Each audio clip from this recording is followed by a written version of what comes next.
Imagine this. You're standing in the doorway of your favorite restaurant, the smell of your favorite meal still in the air. You're walking out with the person you love most in the world. The night is calm, ordinary, unremarkable.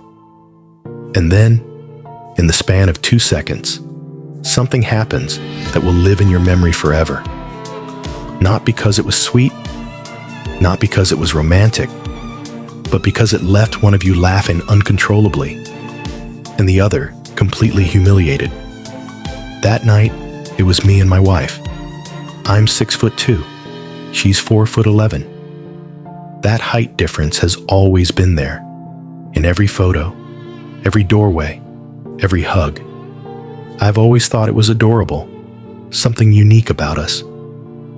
But for her, it's complicated.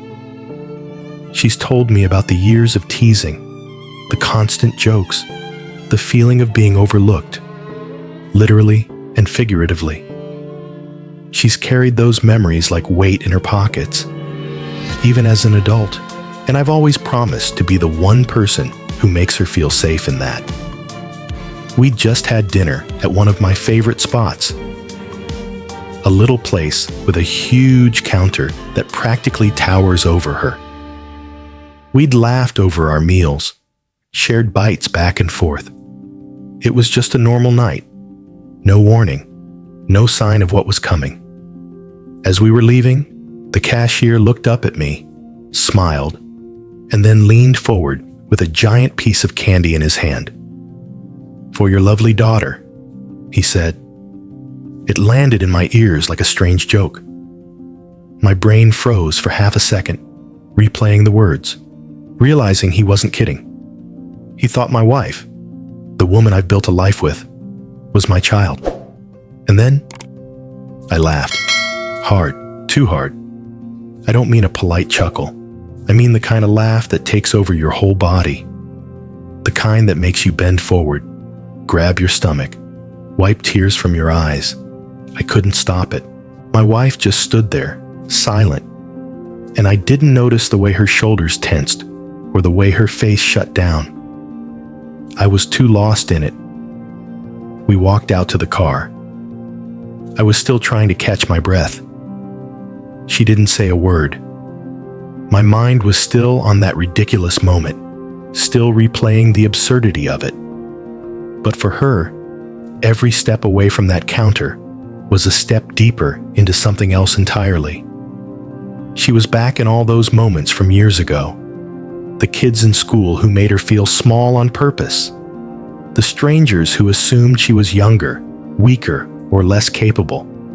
The feeling of being diminished in public. And now, standing beside her own husband, she'd been mistaken for his child, in front of him. And instead of stepping in to defend her, to correct the stranger, to reclaim her dignity, I laughed until I cried. By the time we got in the car, her silence wasn't just silence. It was anger, hurt, betrayal. She looked at me, her expression saying what her words didn't. And in that moment, the gap between us wasn't just our height. It was the fact that I thought something was harmless and funny, and to her, it was anything but. The ride home felt longer than usual.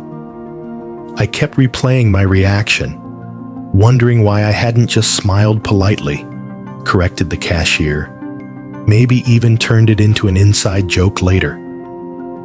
Why did I have to let the laughter take over in that moment? Why didn't I see that for her? It wasn't about the candy or the words. It was about being reduced to the very thing she's fought her whole life to rise above. When we got home, she finally spoke. She didn't yell. She didn't need to. She just said, "You know how I feel about this." And she was right. I did know. I could say it was an involuntary reaction, that sometimes laughter just explodes out of you. And maybe that's true. But the truth doesn't erase the impact. It doesn't erase the image of her standing there, hearing a stranger mistake her for my daughter, and watching me double over in hysterics instead of standing beside her. Some people might hear this and think, "Come on, it's just a joke. Lighten up." And I understand that perspective from the outside. But when you're the one on the inside, when it's your sore spot, your history, your years of insecurity, it's different.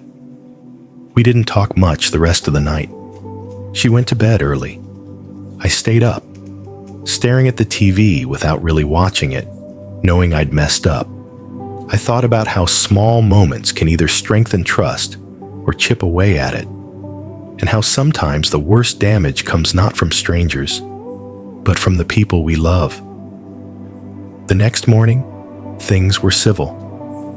We had coffee, talked about schedules, but there was a distance, like something fragile had cracked between us. And maybe it was a small thing. Maybe she'll laugh about it years from now. Or maybe it's one more entry in a long list of moments that make her feel like the world will never really see her for who she is. I don't know if I was wrong for finding it funny, but I know I was wrong for making my laughter the loudest thing in that moment, when what she needed most was my voice standing up for her. So, am I the asshole? And here's where I step back as your host, because stories like this, they're not just about candy encounters. They're about the split-second choices we make when someone else's vulnerability is laid bare. They're about deciding whether to be an observer, a bystander, or an ally. It's easy to say we'd defend the people we love, that we'd always have their backs. But the truth is, in real life, those moments don't announce themselves. They sneak up, wrapped in humor, in awkwardness, and misunderstandings. And sometimes, we fail the test without even realizing the test has started. The lesson here isn't to stop laughing or to walk through life on eggshells. It's to notice, to read the room, to know when your laughter is a bridge and when it's a knife. Because trust, real trust, is built in those micro moments. It's built when someone you love looks to you in their discomfort and finds you already standing beside them. So I'll leave you with this. The next time the universe throws you a moment that catches you off guard, ask yourself, is this the time to laugh? Or is this the time to stand tall for someone who can't? What would you have done?